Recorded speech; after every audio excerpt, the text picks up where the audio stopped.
ಹಿಂದಿನ ಪದ್ಯದ ಅಭಿಪ್ರಾಯವನ್ನೇ ಮುಂದುವರಿಸುತ್ತಾ ಆಚಾರ್ಯರು ಎಂತಹ ದೇಶವು ವಾಸಕ್ಕೆ ಅಯೋಗ್ಯವಾದುದು ಎಂಬುದನ್ನು ಈ ಶ್ಲೋಕದಲ್ಲಿ ಹೇಳಿರುತ್ತಾರೆ. ಶ್ರೋತ್ರಿಯನಾದ ಬ್ರಾಹ್ಮಣ, ಶ್ರೀಮಂತರು, ಉತ್ತಮನಾದ ರಾಜ, ಜಲಪೂರ್ಣವಾದ ನದಿ ಮತ್ತು ವೈದ್ಯ ಇವರು ಐವರು ಯಾವ ಸ್ಥಳದಲ್ಲಿ ಇರುವುದಿಲ್ಲವೋ ಅಂತಹ ದೇಶದಲ್ಲಿ ಒಂದು ದಿನವೂ ವಾಸ ಮಾಡಬಾರದು. ಶ್ರೋತ್ರಿಯರೆಂದರೆ ವೇದ ವಿದ್ಯೆ ಪಾರಂಗತರು. ಇಂತಹ ಬ್ರಾಹ್ಮಣರಿಂದ ಧರ್ಮದ ಸಂರಕ್ಷಣೆಯಾಗುವುದರಿಂದ ಶ್ರೋತ್ರಿಯರು ಇರುವ ದೇಶವು ಧರ್ಮಯುಕ್ತವಾಗಿದ್ದು ಜನರಲ್ಲಿ ಅಧರ್ಮಾಸಕ್ತಿ ಇರುವುದಿಲ್ಲ. ಧನಿಕರಾದವರು ದೇಶದಲ್ಲಿ ಇದ್ದರೆ ವ್ಯವಸಾಯ, ವಾಣಿಜ್ಯ ಮುಂತಾದವುಗಳು ಅಭಿವೃದ್ಧಿ ಹೊಂದಿ ದೇಶ ಸುಭಿಕ್ಷವಾಗಿರುವುದು. ರಾಜನು ಸಮರ್ಥನಾಗಿದ್ದರೆ ಪ್ರಜೆಗಳು ಅವನ ಆಶ್ರಯದಲ್ಲಿ ಸುಖಕರವಾಗಿರುತ್ತಾರೆ. ಆದ್ದರಿಂದಲೇ ಯಥಾರಾಜ ತಥಾ ಪ್ರಜಾ ಎಂಬ ಮಾತು ಪ್ರಸಿದ್ಧವಾಗಿರುವುದು. ನದಿಯ ದಡದಲ್ಲಿ ಇರುವ ಊರುಗಳು ಬೇಗ ಮುಂದುವರಿಯುತ್ತವೆ. ಜನರ ಜೀವನದ ಆಧಾರವೇ ನೀರು. ಇದರ ಜೊತೆಗೆ ಉತ್ತಮ ವೈದ್ಯಕೀಯ ಸೌಲಭ್ಯವು ಅತ್ಯವಶ್ಯಕ. ಇವುಗಳಲ್ಲಿ ಯಾವುದು ಇಲ್ಲದಿದ್ದರೂ ಜೀವನ ದುರ್ಬಲವಾಗುತ್ತದೆ. ಅಂತಹ ಸ್ಥಳವನ್ನು ತ್ಯಜಿಸುವುದೇ ಉತ್ತಮ.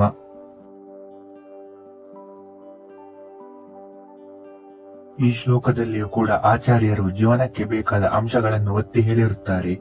ಲೋಕಯಾತ್ರೆ ಎಂದರೆ ನಿತ್ಯ ಜೀವನಕ್ಕೆ ಬೇಕಾದ ಆಶ್ರಯ ಮತ್ತು ಅನುಕೂಲತೆಗಳು. ಅದಕ್ಕಾಗಿ ಸರಿಯಾದ ಮಾರ್ಗವನ್ನು ಮಾತ್ರ ಅನುಸರಿಸಬೇಕು. ದುರ್ಮಾರ್ಗವನ್ನು ಅನುಸರಿಸಿ ರಾಜನು ಶಿಕ್ಷಿಸಿಯಾನೆಂಬ ಭಯವಿರಬೇಕು. ಭಯವೆಂಬುದೇ ಇಲ್ಲದಿದ್ದರೆ ಶಕ್ತರಾದವರು ದುರ್ಬಲರನ್ನು ಪೀಡಿಸಿ ಲೂಟಿ ಮಾಡುತ್ತಾರೆ. ದುಷ್ಟರಿಗೆ ಇಂತಹ ಭಯವಿದ್ದರೆ ಸಜ್ಜನರಿಗೆ ಲಜ್ಜೆಯ ಕೆಟ್ಟ ಕೆಲಸಗಳಿಂದ ನಿರೋಧಿಸುತ್ತದೆ. 4 ಜನರು ಮೆಚ್ಚುವಂತಹ ಕೆಲಸ ಮಾಡಬೇಕೇ ಹೊರತು ನಾಚಿಕೆ ಪಡುವಂತಹ ಕೆಲಸಕ್ಕೆ ಕೈ ಹಾಕಬಾರದು. ದಾಕ್ಷಿಣ್ಯವೆಂದರೆ ಸೌಜನ್ಯ ಮತ್ತು ಇತರರ ಮನಸ್ಸನ್ನು ಅನುಸರಿಸಿ ನಡೆಯುವುದು.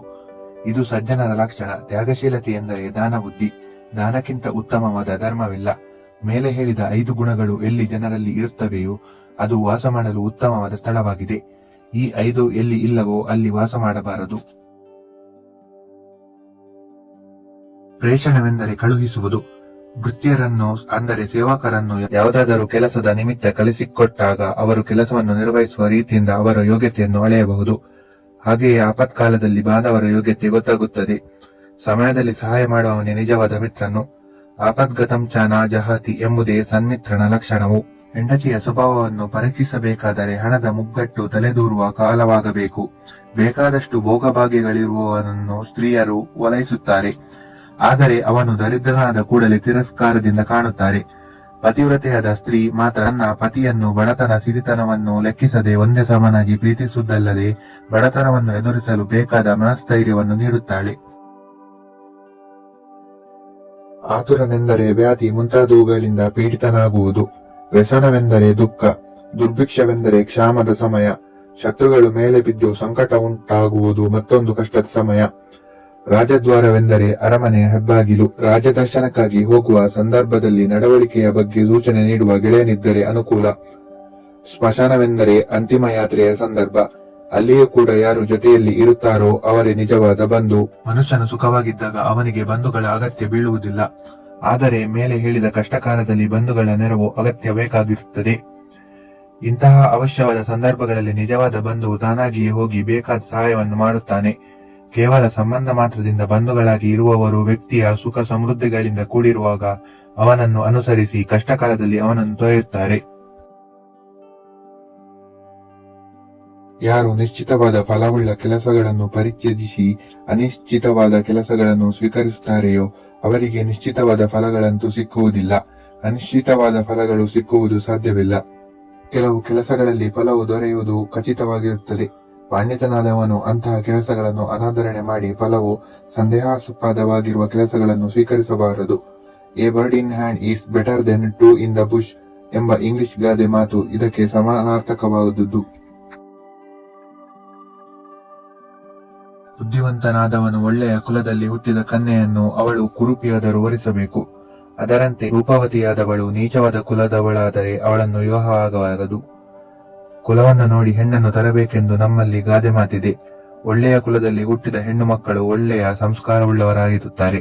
ತಾಯಿಯಂತೆ ಮಗಳು, ನೂಲಿನಂತೆ ಸೀರೆಯಲ್ಲವೇ? ಅಂತಹ ಶೀಲವಂತಳಾದ ಹೆಣ್ಣು ಕುರೂಪಿಯಾದರೂ ಗಂಡನಿಗೂ ಅವರ ಮನೆಯವರಿಗೂ ಸಂತೋಷವನ್ನು ನೀಡಬಲ್ಲಳು.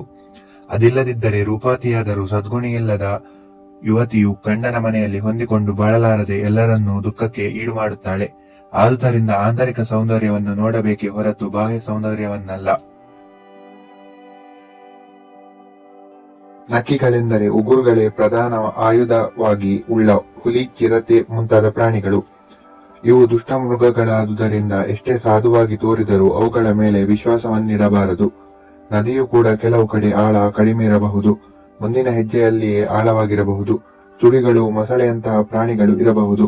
ಇದ್ದಕ್ಕಿದ್ದ ಹಾಗೆಯೇ ಎಲ್ಲಿಯೋ ಮಳೆ ಬಿದ್ದು ನೀರು ಬಂದು ನದಿಯಲ್ಲಿ ಪ್ರವಾಹ ಉಂಟಾಗಬಹುದು. ಎಷ್ಟೇ ಚತುರ ಈಜುಗಾರನಾದರೂ ನೀರಿನ ವಿಷಯದಲ್ಲಿ ಎಚ್ಚರಿಕೆಯಿಂದ ಇರಬೇಕು. ಶೃಂಗಗಳೆಂದರೆ ಕೊಂಬುಗಳುಳ್ಳ ಎತ್ತು, ಗೂಳಿ ಮುಂತಾದ ಪ್ರಾಣಿಗಳು. ಇವು ಕೋಪಗೊಂಡರೆ ಕೊಂಬಿನಿಂದ ತಿವಿದು ಕೊಂದು ಬಿಡುತ್ತವೆ. ಇಂತಹ ಪ್ರಾಣಿಗಳು ಯಾವಾಗ ಮೇಲೇರಿ ಬರುತ್ತವೆಂದು ಹೇಳುವುದು ಕಷ್ಟ. ಕೈಗಳಲ್ಲಿ ಆಯುಧ ಹಿಡಿದಿರುವವನನ್ನು ಹಾಗೆಯೇ ನಂಬಬಾರದು. ಯುಕ್ತಾಯುಕ್ತ ವಿವೇಚನೆ ಇಲ್ಲದಿದ್ದರೆ ಅವನು ಯಾವಾಗ ಬೇಕಾದರೂ ತನ್ನಲ್ಲಿರುವ ಆಯುಧವನ್ನು ಪ್ರಯೋಗಿಸಬಹುದು. ಇದೇ ರೀತಿ ಸ್ತ್ರೀಯರನ್ನು ಮತ್ತು ರಾಜವಂಶದವರನ್ನು ಕೂಡ ಬಹಳವಾಗಿ ನಂಬಿ ಹೆಚ್ಚಿನ ವಿಶ್ವಾಸವನ್ನು ಇಡಬಾರದೆಂದು ಆಚಾರ್ಯರು ಎಚ್ಚರಿಸುತ್ತಿದ್ದಾರೆ. ವಿಷದ ಜೊತೆಯಲ್ಲಿ ಅಮೃತವಿದ್ದರೆ ವಿಷವನ್ನು ಬೇರ್ಪಡಿಸಿ ಅಮೃತವನ್ನು ಪಡೆದುಕೊಳ್ಳಬೇಕು. ಹಾಗೆಯೇ ಕೊಳಕಾದ ಮಲದ ನಡುವೆ ಬಿದ್ದಿದ್ದರೂ ಚಿನ್ನವನ್ನು ತೆಗೆದುಕೊಳ್ಳಬೇಕು. ನೀಚನೊಬ್ಬನಲ್ಲಿ ಉತ್ತಮವಾದ ವಿದ್ಯೆ ಇದ್ದರೆ ಅದನ್ನು ಅವನಿಂದ ಕಲಿತುಕೊಳ್ಳಬಹುದು. ಉತ್ತಮಳಾದ ಸ್ತ್ರೀರತ್ನವೇನಾದರೂ ದುಷ್ಫಲ ಪ್ರಸೂತಳಾಗಿದ್ದರೂ ಅವಳ ಕುಲವನ್ನು ಕಡೆಗಣಿಸಿ ಅಂತಹ ಸ್ತ್ರೀಯನ್ನು ಸ್ವೀಕರಿಸಬಹುದು. ಅಮೃತ, ಚಿನ್ನ, ವಿದ್ಯೆ ಮತ್ತು ಸ್ತ್ರೀರತ್ನಗಳು ಅನರ್ಘ್ಯವಾದ ವಸ್ತುಗಳು. ಅವು ತಮ್ಮ ಜೊತೆಯಲ್ಲಿರುವ ಕೆಟ್ಟ ವಸ್ತುಗಳಿಂದ ದೂಷಿತವಾಗುವುದಿಲ್ಲ. ಸ್ತ್ರೀಯರು ಪುರುಷರಿಗಿಂತ 2 ಪಟ್ಟು ಆಹಾರವನ್ನು ಸೇವಿಸುತ್ತಾರೆ. ಅವರ ಬುದ್ಧಿವಂತಿಕೆಯು ಪುರುಷರಿಗಿಂತ 4 ಪಟ್ಟು ಅಧಿಕವಾಗಿರುತ್ತದೆ. ಸ್ತ್ರೀ ಬುದ್ಧಿ ಪ್ರಳಯಾಂತಕ ಎಂಬ ಗಾದೆ ಮಾತಿದೆ. ಅವರು ಪುರುಷರಿಗಿಂತಲೂ 6 ಪಟ್ಟು ಹೆಚ್ಚು ಸಾಹಸ ಪ್ರಿಯರು. ಕಾಮಶಕ್ತಿಯಂತೂ 8 ಪಟ್ಟು ಅಧಿಕವಾಗಿರುತ್ತದೆ. ಇಲ್ಲಿ ಹೇಳಿರುವ ಅಂಶಗಳು ಸಂದೇಹಾಸ್ಪದವೆನಿಸುತ್ತದೆ. ಪ್ರತಿಯೊಬ್ಬರು ಸೇವಿಸುವ ಆಹಾರವು ಅವರ ದೇಹದ ಗಾತ್ರ, ಅವರು ಮಾಡುವ ಕೆಲಸ ಮುಂತಾದ ವಿಷಯಗಳನ್ನು ಅವಲಂಬಿಸುತ್ತದೆ. ಕೆಲವು ಮನೆಗಳಲ್ಲಿ ಸ್ತ್ರೀಯರು ಮಕ್ಕಳ ಪಾಲನೆ, ಮನೆಗೆಲಸ, ಹೊಲದ ಕೆಲಸ, ಹೊರಗಡೆ ದುಡಿತ ಮುಂತಾದ ಹಲವು ಕ್ಷೇತ್ರಗಳಲ್ಲಿ ದುಡಿಯಬೇಕಾಗಿರುತ್ತದೆ. ಅವರಿಗೆ ವಿಶ್ರಾಂತಿ ಎಂಬುದು ಅಪರೂಪದ ವಸ್ತುವಾಗಿರುತ್ತದೆ. ಅಂತಹ ಸ್ತ್ರೀಯರಿಗೆ ಸಹಜವಾಗಿ ಹೆಚ್ಚು ಆಹಾರ ಬೇಕಾಗಬಹುದು. ಆದರೆ ಆಹಾರದ ಪ್ರಮಾಣವನ್ನು ಹಾಗೆಯೇ ಸಾಧಾರಣೀಕರಣಗೊಳಿಸುವುದು ಸರಿಯಲ್ಲ. ಬುದ್ಧಿಯ ವಿಷಯವೂ ಅಷ್ಟೇ. ಅದರಲ್ಲಿ ಸ್ತ್ರೀ ಪುರುಷ ಭೇದಕ್ಕಿರುವ ವಂಶವಾಹಿನಿಗಳು, ಬೆಳೆಯುವ ಪರಿಸರ ಹೆಚ್ಚು ಪರಿಣಾಮ ಬೀರುತ್ತವೆ.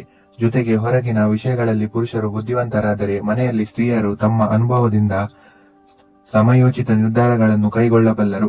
ಸ್ತ್ರೀಯರು ಸಾಹಸಪ್ರಿಯತೆ ಕೂಡ ಪ್ರತಿಯೊಬ್ಬರಿಗೂ ಬದಲಾಗುತ್ತದೆ. ಇದನ್ನು ಯಾವ ಮಾನದಿಂದಲೂ ಅಳೆಯಲು ಸಾಧ್ಯವಿಲ್ಲ.